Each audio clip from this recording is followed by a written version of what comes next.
Hi, welcome to the Talking Michigan Transportation Podcast. I'm Jeff Cranston.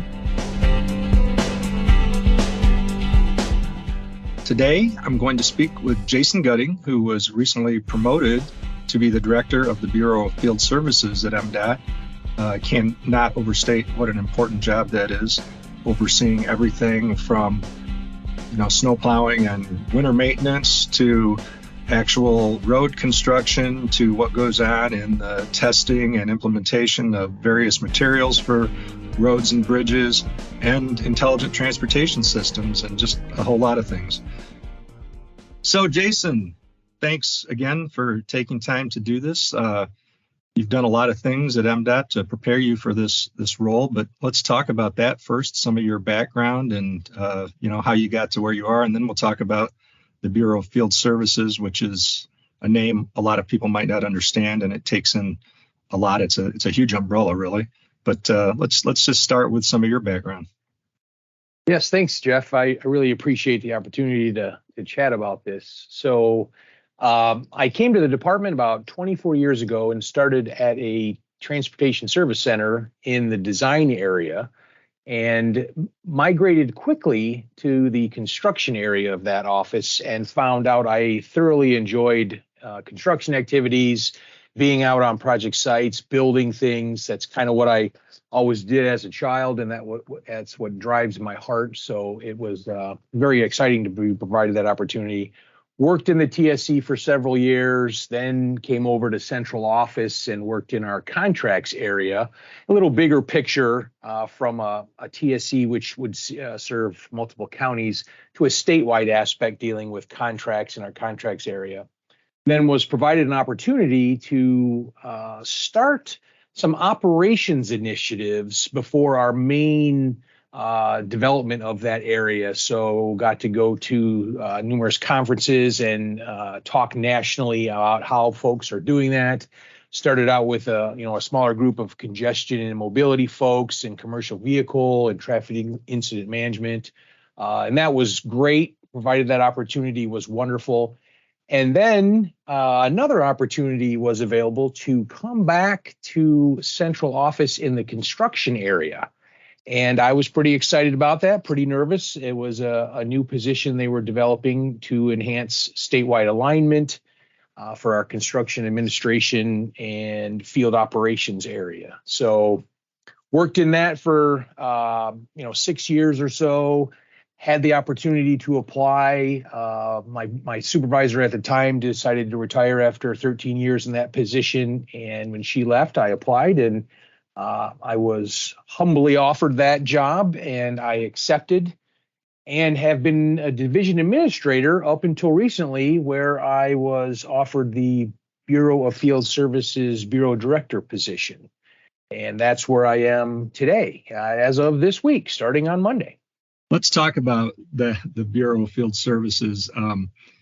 We have some big bureaus at MDOT. One is finance, which handles, obviously a lot of accounting and a lot of contracting. And we've got one for planning, the Bureau of Transportation Planning, which looks at all kinds of things, including pavement condition, and helps figure out what should be fixed and when and how far out we can plan to have money and resources to do something. And then another one that's development, that looks at everything from permitting to designing and developing projects. And yours, which handles everything from construction, the actual work on the roads, to testing materials, looking at materials, and maintenance, including snow plowing in the winter and intelligent transportation systems, which most people probably don't know what that means, but it involves helping us operate more intelligently and how we move traffic and how we communicate with drivers and try to do everything we can to make operations efficient and safe. All that now under you. What do you think you'll draw on to help you succeed and maybe affect some innovations in the Bureau? Yes. When I was in operations before, it provided me with a good background. I attended the operations academy that they offer down on the I-75 initiative. And I think that's going to give me a good perspective for the transportation systems management operations side, which is one area of the Bureau, like you said, and that's a lot of words. What that encompasses exactly what you mentioned, the intelligent transportation, the maintenance group, our fleet folks, our facility folks. So a lot of movement in there, very dynamic area in the bigger picture. And we have fantastic leadership in that division and throughout that area that's going to help me transition there, because it's been, obviously, like I mentioned, a few years since I've been there. And the research area that we have is going well. And I don't know if the public generally knows about the substantial amount of research we do to bring in and encourage innovations. And we tap into a lot of our local universities as centers of excellence to help us to be very dynamic and very nimble when we're trying to get innovations reviewed and tried and true, so we can actually start implementing those and have things delivered to the public. There's been several innovations that have come up in general. One of them that was mentioned to me that I think folks will see is on ramps.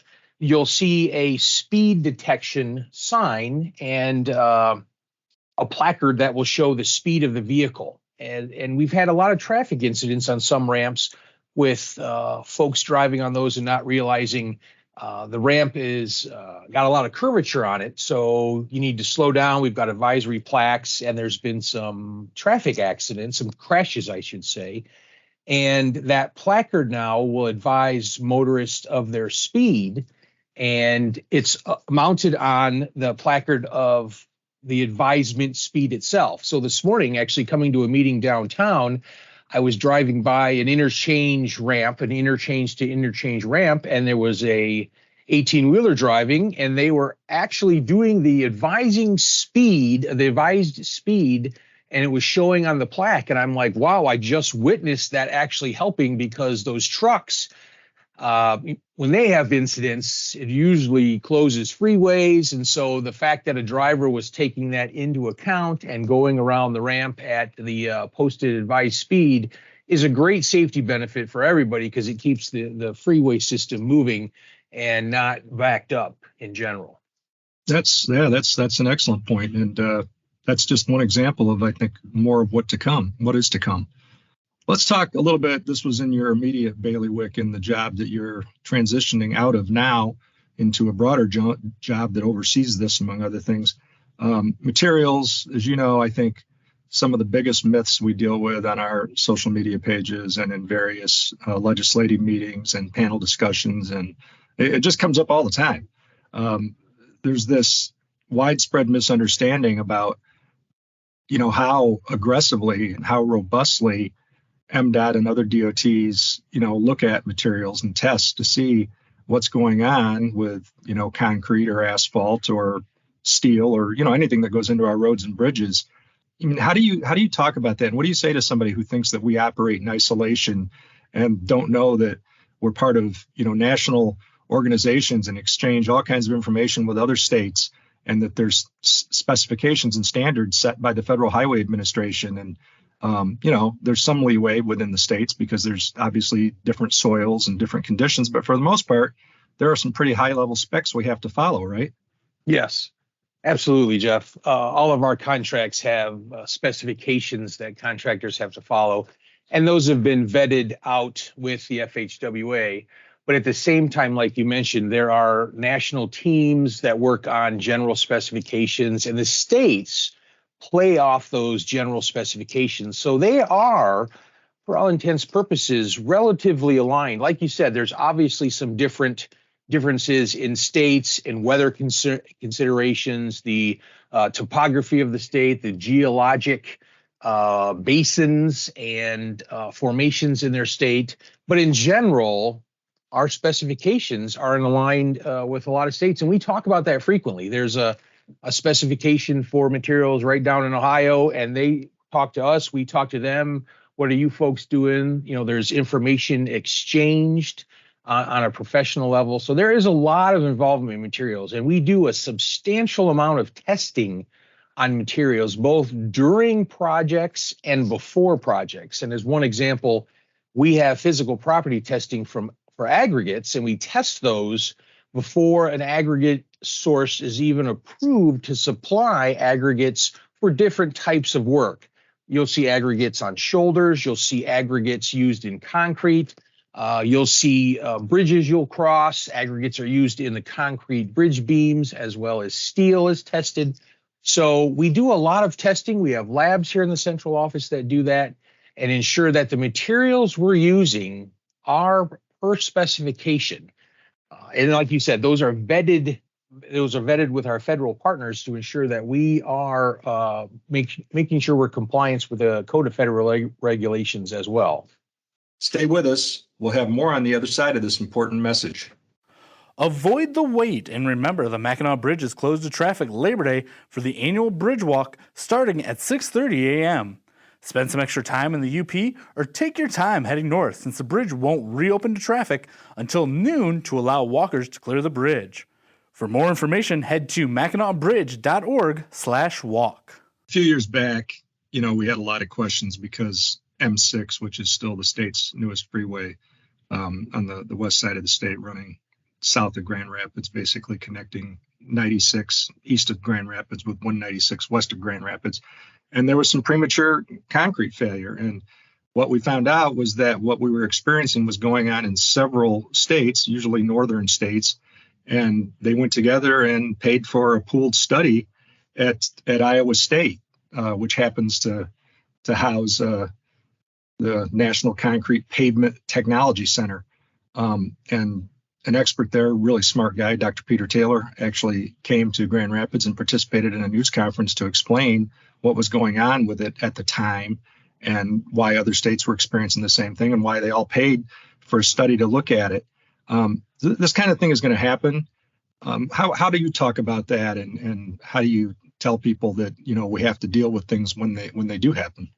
Yes, that's a great topic, Jeff. The thing I would focus on, like you had mentioned, is we are not in a silo when it comes to material challenges. And that's a great example you provided, that this was occurring in other states, and there is dialogue occurring with our national associations. So things that happen here don't happen in isolation.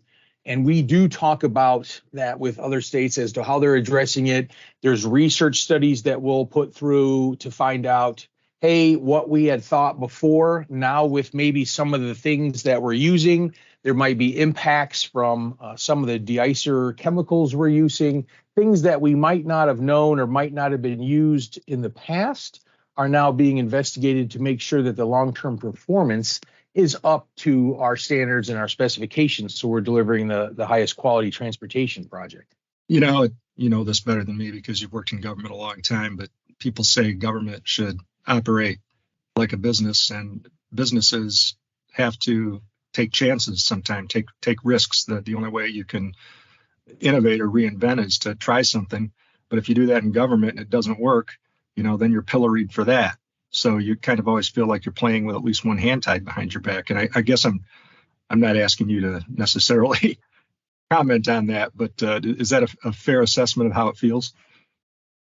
Yeah, it's a fair assessment. Absolutely. We are very cautious and thorough when we are trying something new or piloting something. We do it on a very controlled environment, on usually typically on a pilot location or a pilot project, just to make sure that in general things are going okay. Because like you had mentioned, we're on a public scale, so any kind of failure or any kind of trip is viewed pretty intensely by those who might not know the full definition or the project information as to what we're trying and what we're doing. But yeah, we're very conscious of that and making sure that we're being good stewards of taxpayer money. So it is very controlled environment rather than widespread instantly doing something. So we do review that and for research projects as well.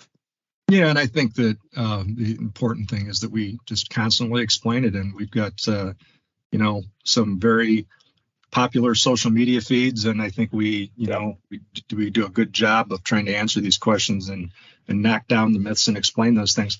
So let's talk about another item that's on everybody's mind. And I know some of the Midwest states got together for a conference last week in Wisconsin, and this was something that they talked about and lamented together and commiserated and shared information about. What are you seeing now with inflation and its effect on the bids? Are things improving now, a few years out from the worst of the pandemic, or are we still in the throes of labor shortages and supply chain challenges? We're, in my mind, Jeff, we're somewhere in between those. We really haven't seen, costs come down. If anything, they might have steadied for a little bit. The challenges in general is that there was a big shift in change in the workforce because of COVID. The implications have been on supply chains. I'm sure folks have read articles that there's trucker shortages. We might be able to get all the materials at our big ports of entry on the coasts, but then they sit there with their loads ready to go because we don't have enough truck drivers to actually get the products where they need to go. So there's still implications in that supply chain, and we're still seeing that. On our construction projects, we see additional time needed that we have to schedule for because of long lead times on materials. And then we also have to deal with additional material costs. Costs are going up in general because of labor workforce shortages and having to hire folks and maybe pay a little bit additional to retain them. All of that implication from the pandemic is still being felt to a certain extent. The limited resources, the workforce limitations, the additional costs, all of that is still being felt. And so we're still seeing additional costs. So what we might have planned to do for X amount of money, there's a slight reduction in some of that work. So folks are seeing a lot of work right now, and the work will slow down a little bit as the costs continue to rise. And that makes sense. I mean, what can we do, right? We're at the mercy of the market. Yes, yeah. And we are a low bid system, so we're always getting, the best bang for the buck, shall we say, because it's selected based on the lowest bid, and our specifications control that. So we are trying to make sure that our dollar goes as far as possible. It's just contractors are still dealing with, getting materials and getting them timely, and then they might have to order premium delivery to get it on time for our projects. There's a lot of things that are impacting their costs. And so they have not been able to bring costs back down because we haven't seen those costs decrease across the industry at this point in time. So tying into that, you're taking on this new role at a particularly busy and challenging time. We've already been in the throes of an unprecedented investment. What we've done with the Rebuilding Michigan plan on top of the regular program, and we've got, more bonds to sell and more Rebuilding Michigan roads to fix. So, how do you feel when you look at all that? Is it a little overwhelming, or is it exciting, like you say? I go with the exciting route, honestly, Jeff. There's a lot to do. There's a lot of opportunities to enhance things. We've got, like you had mentioned, it's a very exciting time in general in transportation related to some of the technologies. There's a lot of dialogue on electric vehicles and autonomous vehicles and pilot projects around the state that folks will see in our press releases. And that's all very exciting in the bigger picture of safety to reduce the crashes and the severe injuries that we have on our roadways. So it is exciting time for that. And it is exciting to be able to be part of that as we move forward as a department. So you're also taking on maintenance, which is, a whole nother thing. And especially when it comes to coordinating with the local agencies that do the vast majority of our snow plowing across the state. How do you feel about having that in your portfolio? Uh, I would still use the word excited. I would like to get out and possibly ride in a plow vehicle. It's a whole different world from what been told. When I've been in construction, obviously things we do become maintenance activities after we're done with the construction activity. So now I'm adding to my portfolio, shall we say, the aspect of life cycle beyond construction being the operations and maintenance side. And so I'm very excited about that. I appreciate our maintenance staff. They do a lot. It's amazing to me on some of these major snow events we have, how well I can get around on the freeways, on the interstates. And it's thanks to those folks that work tirelessly and numerous hours and overtime to make sure that our corridors can keep moving commercial traffic, residential traffic, or personal traffic as well. So I'm very excited. I'm a little intimidated. It's a big area and they have a lot of responsibility, but I'm definitely looking forward to it. Well, I appreciate that, and I'm glad that you're excited about it. It's a lot to take on, but you've always managed to rise to all of the challenges and the other positions you had, and I'm no doubt that you will in this one too. Thanks for taking time to talk about these things, and I'm sure that we'll talk some more as you really get into the job and start to implement some of the changes that you'd like. Yes, absolutely. I appreciate the time, Jeff. It is fantastic to be able to talk to you. I'd like to thank you once more for tuning in to Talking Michigan Transportation. You can find show notes and more on Apple Podcasts or Buzzsprout. I also want to acknowledge the talented people who help make this a reality each week, starting with Randy Debler, who skillfully edits the audio, Jesse Ball, who proofs the content, Courtney Bates, who posts the podcast to various platforms, and Jackie Salinas, who transcribes the audio to make it accessible to all.